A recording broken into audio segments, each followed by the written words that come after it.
डिंडौरी जिला हाय वो डिंडौरी जिला हाय सिलपीड़ी मारे तो डिंडौरी जिला वो सिलपीड़ी मारे तो डिंडौरी जिला वो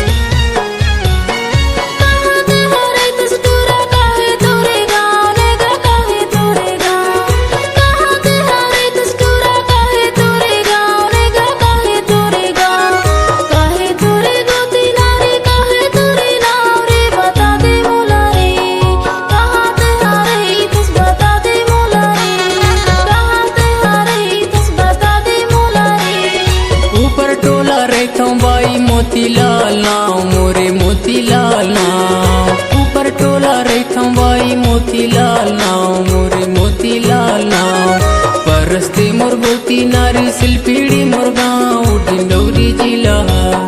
सिलपीड़ी मारे तो डिंडौरी जिला वो सिलपीड़ी मारे तो डिंडौरी जिला वो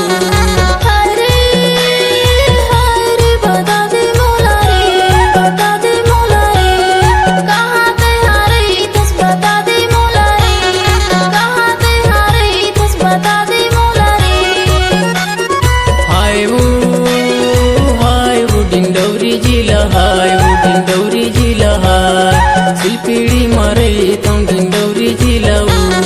सिलपीड़ी मारे तो डिंडौरी जिला वो